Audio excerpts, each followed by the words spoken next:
And now, for our main event, please welcome Jack. Well, let's hear what they got selling for us now. Bhular.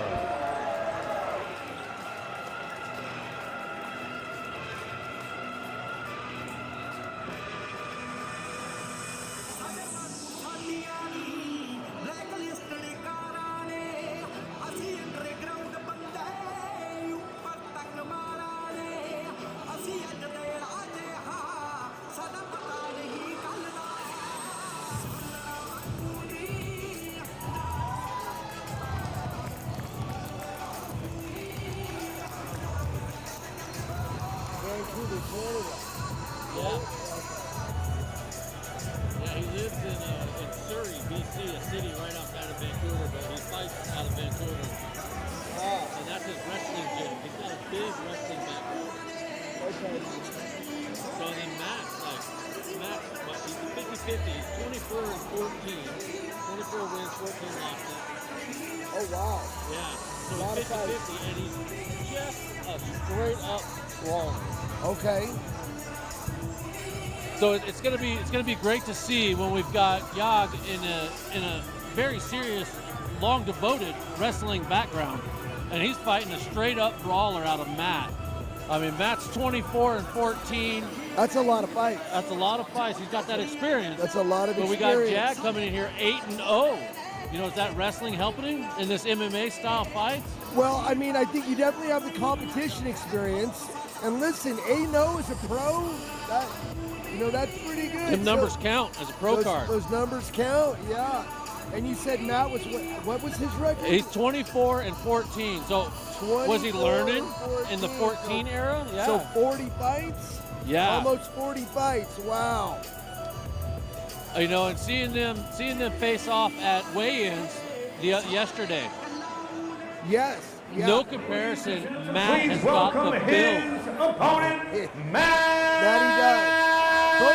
Kovacs. Both guys, for being heavyweights and as big as they are, in great shape. You know.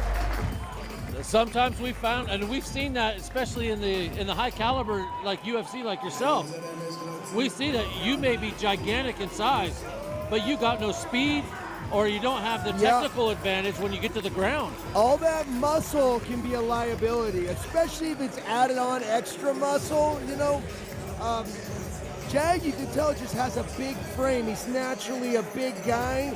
That, you know, I don't want to go out on a limb here, but that makes me think he may have a little better conditioning. His body's used to that size. And we got Matt entering the ring right now. He'll take off his gear, come in, and we'll see just by perception alone, not counting their background in their fights, perception alone, because that's what the crowd's going to look at right now. They don't know the in-depth scorecard that we've got in front of us. They're just going to look at it and just make that snap judgment. Yeah, and you know, I was talking about that earlier as well. You know, never judge a book by its cover. That last fight was a perfect example of that. You know, when you looked at those two guys' physiques. That definitely was true. You know, we've got you got Ethan that comes in that just looks like he's a middle linebacker for a professional NFL team, and the other guy just had the technical ability to reach in and find holes in his guard. Yeah. There we go. We're gonna send it back to the ringside, get our announcements. With our main event, presented by Shopline Roofing Services. Scheduled for 5-minute rounds for the War MMA Heavyweight Championship. And now we introduce first the blue corner, standing 6'1", weighing 231.4 pounds, undefeated as a professional with 8 wins, no defeats, with 5 wins coming by knockout, 2 by submission. He represents WKX Vancouver from Surrey, British Columbia, Canada. Please welcome Jag Bhular. Now introducing his opponent across the ring, fighting out of the red corner, standing 6 feet tall, weighing 265 pounds even, with 24 professional wins against 14 losses, with 14 wins coming by knockout, representing Vault 43 Elite Performance from Redmond, Washington, Matt the Attack Kovacs. It's a lot of weight in the ring right now. You know, even though these are heavyweights, Matt still has a 35-pound weight advantage. Referee for a championship main Now, event. if he's got the athleticism to use that to his advantage, it's going to be a great fight. Yeah. Too late, had a chance. Ya coming in, when he was doing weigh-in, he didn't take his sweatshirt off. Now I see for a reason. He wanted to keep that physique a little bit of a secret. Yeah. It was a surprise.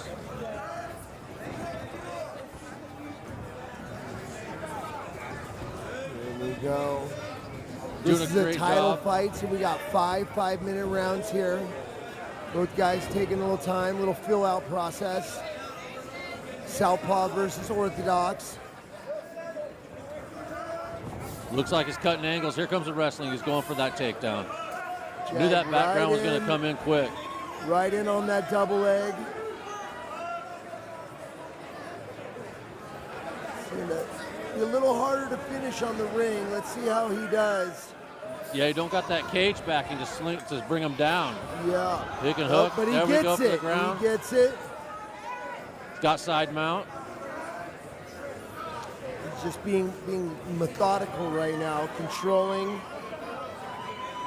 He's definitely got the pace of the fight on his side.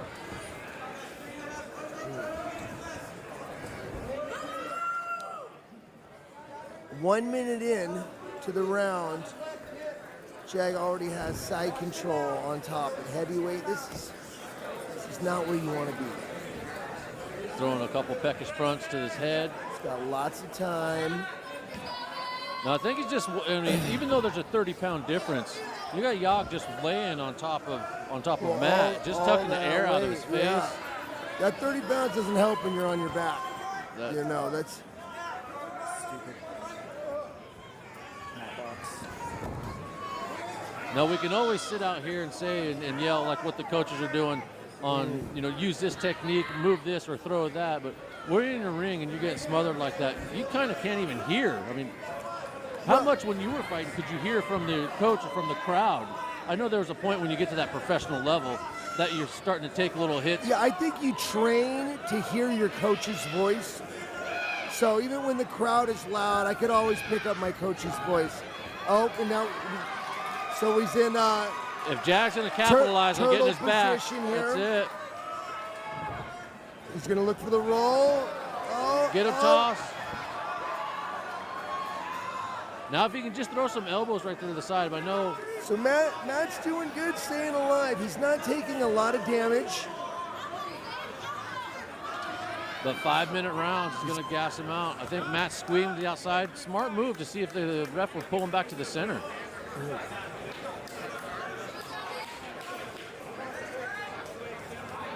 Matt seems very composed right now. He hasn't been in too much danger being on bottom. You know, he's gonna need to do something though. He can't stay down here for the whole round, so.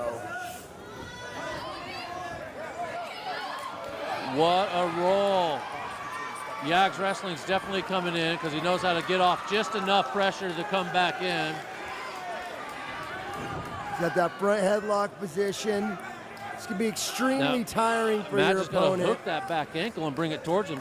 Get Jag off of his balance. Jag's spread out right on top of him and resting. Just making him carry that weight. It's a lot of weight to carry. You know, that front headlock That's it. can be. If he could just grab that knee when it's coming up. But keep your hand on the ground at this point, Matt. Start using the rules with you.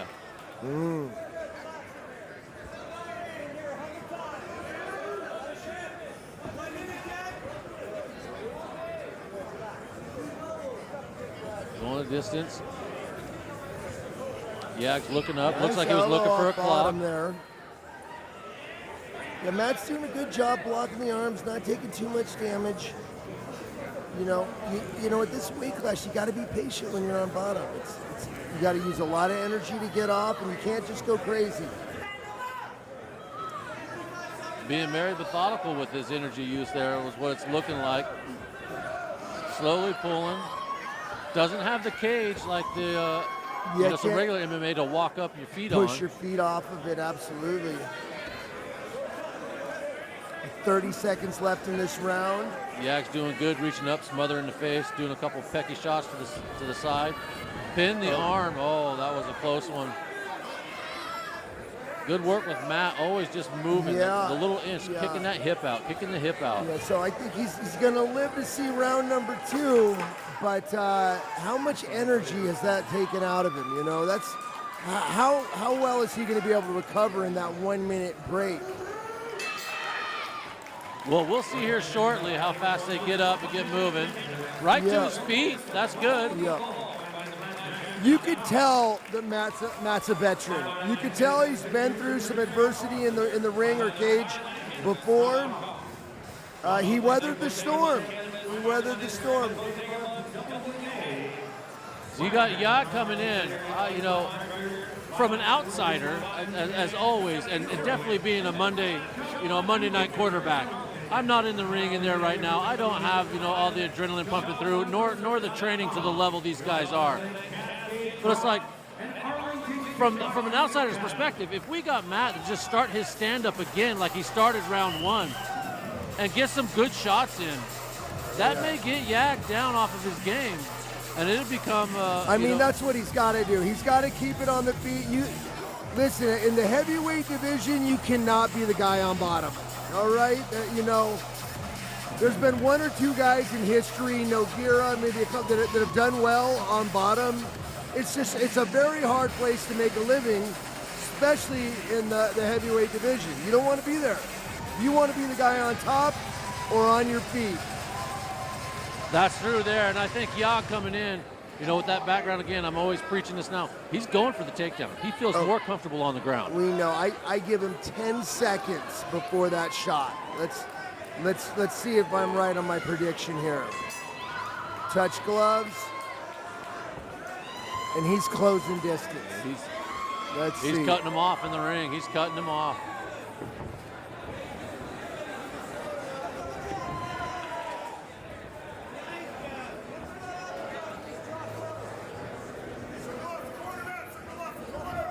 There it is. We were just like that. A couple seconds behind 10, and he went in for it. There it went. Oh my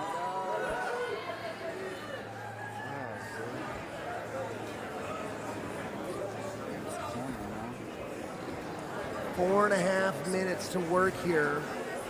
It's going to be a very hard spot to stand up.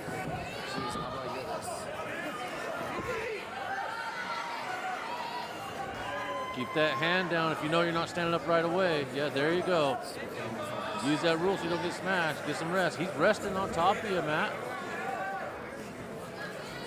There you go. Hand down so he doesn't get kicked. He's got to stand up fast. Oh, he went for that rear leg. Beautiful wrestling right there by Jag. That was really slick. Hit that single leg off that front headlock. Now he's in a spiral ride position, just pecking away.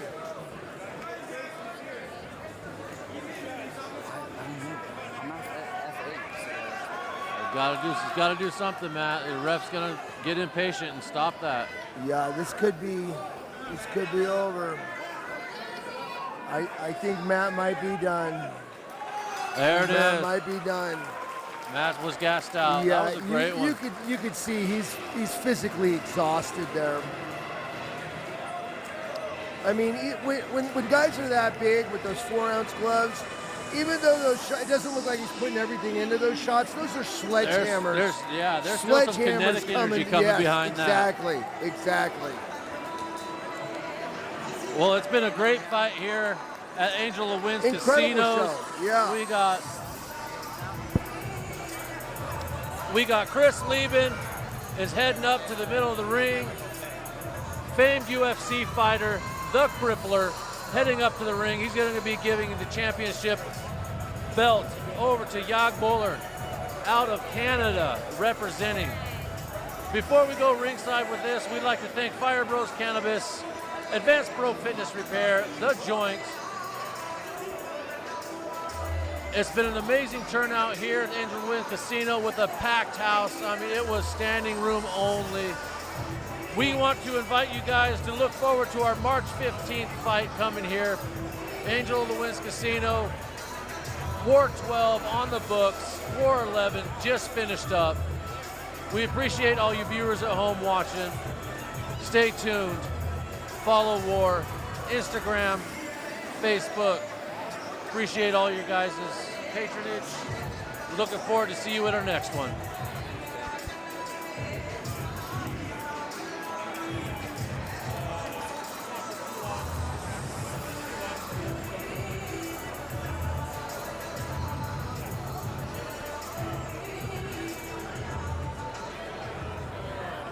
Ladies and gentlemen, your main event comes to a close at 1 minute, 46 seconds of round number 2. Declaring your winner by TKO, and now, the Bhular MMA Heavyweight Champion, Shag Bhular. And now, to present Shag Bhular with the War Championship Heavyweight Belt, UFC legend, Chris Lieben.